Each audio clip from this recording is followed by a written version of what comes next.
4 months, we could probably say 5 months, that Strongest Battlegrounds hasn't updated. Almost half a year. And that's crazy to think about, you know. I mean, like, everyone is saying now, like, where is the update? I'm guessing most people know about why the update is taking so long.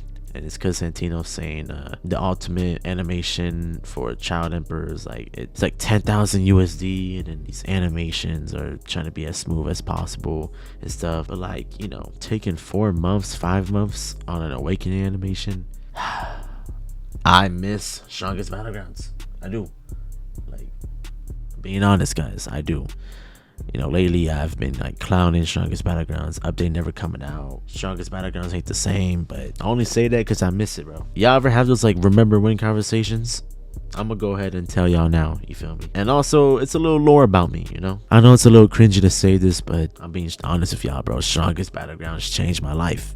It did. But I mean, every YouTuber can relate on what I said. You know, YouTubers blow up on one game and then they build up that audience to then go ahead and go to other games. You know, that's what I'm doing. So Strongest Battlegrounds is my game that I blew up on, and hey, I don't regret it, you know. But I remember when I first played Strongest Battlegrounds. Let me go ahead and tell y'all like my story on that. I believe this is when Zentuba posted his TikTok video, and then that's when a lot of people moved to Strongest Battlegrounds, or back then it was called Saitama Battlegrounds. It was actually on the recommended page, I believe. That's how I found out about it. And so me and my friends clicked on the game. We made a private server, and this is when the that Rocky map was there, like the all brown Rocky map was there. I'm sure some people remember that. So we all like hopped in, and we was confused. Like, there was nothing on the map at all. So we were like, this game looked kind of trash. But the main content was the moveset and the fighting. But we didn't know it at all. Like, we were all stupid. It was like Fortnite back then. You know how like everyone was like dumb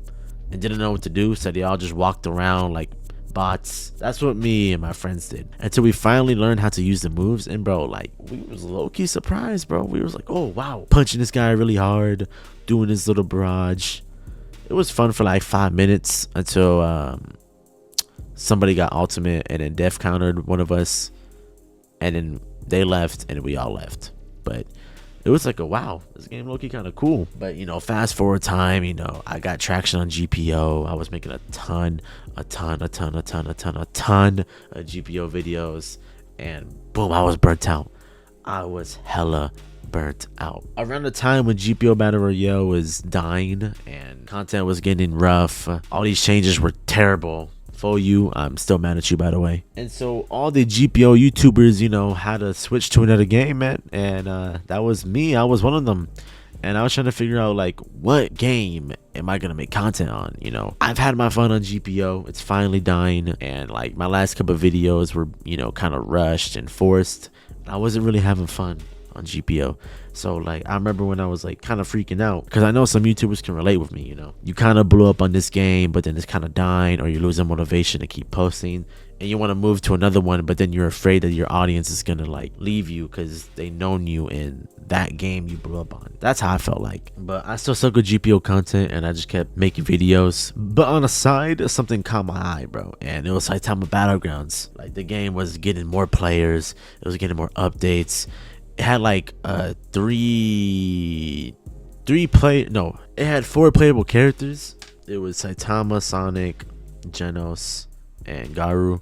And the YouTuber who actually like finally convinced me to play it was the Holy Grail. I'm not sure if I told y'all, but yeah, the Holy Grail inspired me to play Strongest Battlegrounds. He loved that game a lot, so he supported it, made content on it, and then he made like guide videos or just combo videos. And I remember watching, I was like, yo, everything in this game looks cool as hell. Like, it actually looks cool. So I remember when I was in my private server trying to learn all these moves, all these characters, I was learning them, and then I decided to go into public servers, bro. And man, I was terrible. I was genuinely terrible, bro. But I'm pretty sure everybody was terrible back then, you know, so it was fun. I'll admit it, bro. Like, even though I came from GPO Battle Royale and the combat and stuff, dude, I had a hard time figuring out Strongest Battlegrounds combat. But it did take me a while to like finally convince myself to switch content over to Strongest Battlegrounds.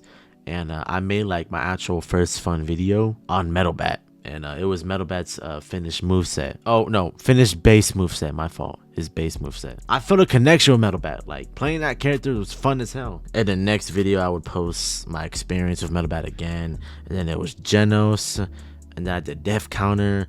Like y'all get the format. Like I was making combat. I was making content on anything I found fun in the game. And low-key, bro, like I was blessed, bro. Couple strongest battlegrounds videos in, and dude, I remember when I got my hit video, bro, my Gojo and Ghetto experience, bro. And I'm not sure if it was luck or it was like really good timing on my video, because back then when I posted my Gojo and Ghetto video, that was when JJK was like worldwide popular, bro. Like it was hella popular. But then now, man, like my channel like blew up, bro, and people watch my content and they enjoy my content because of me, like not the video. And so I remember looking back at my channel again, and people would look back at my older videos, and I was like, dude, I was so happy, bro. I was actually happy to get into the algorithm of the game I enjoyed, and that was Strongest Battlegrounds. So that motivated me to keep posting more and more and more and more and more and more Strongest Battlegrounds videos. I remember when the Metal Bat Ultimate dropped, I was so hyped, bro. I posted my video on my reaction and then playing with the new move, you know, like how every other YouTuber does it now. But I did that, and then I remember when Santino, or his name was Flowers back then, he posted my video in the Strongest Battlegrounds video section in Yielding Arts, and bro, like I was actually fangirling, bro, because I was like, yo, like Santino watches my videos.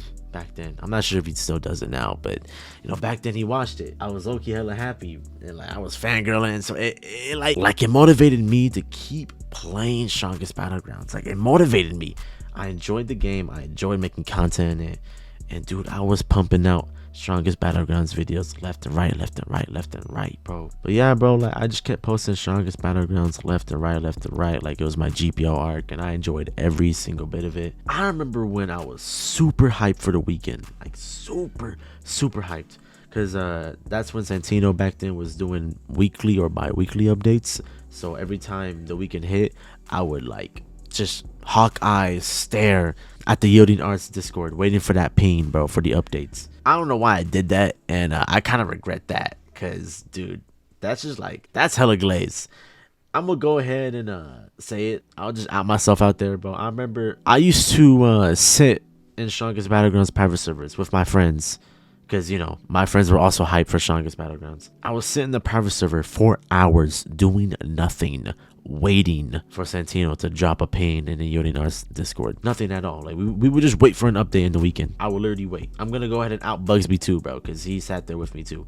My fault, Bugsby. That's how hyped I was for Strongest Battlegrounds, because if it wasn't that weekend, it was definitely the next weekend. And boom, Santino posted that, bro. I also remember when Santino added titles for YouTubers. Now, of course, I didn't know titles were gonna get added at all. I didn't think I would get a title at all. And I remember just loading in game one day for an update, and my friend told me how there's a title above my head that says funny guy. So keep in mind, like I never asked for a title and I never knew about a title. So Santino giving me funny guy means, hey, he finds my content funny. So I was like, oh shit, that's dope as hell. But then low-key, it was kind of a bad title. And the reason why it was a bad title is because people would see me and then think like I'm egotistical, or what's that word if you tell people like you're funny, like I am funny. Is there a word for that? I don't know. If there is, let me know in the comments. But I remember getting conned in chat for having the funny guy title, because people thought I had like an ego and I'm a funny guy, and if not, like then I'm a weirdo, you know. So I had to go ahead and text Santino to like give me a different title so I would stop getting clowned, and he did. He gave me the Restless Gambler title. There's plenty of other remembering conversations I can go with Strongest Battlegrounds, but I'm sure you guys are probably bored now. So hey, this whole video is to basically say, Santino, just drop an update.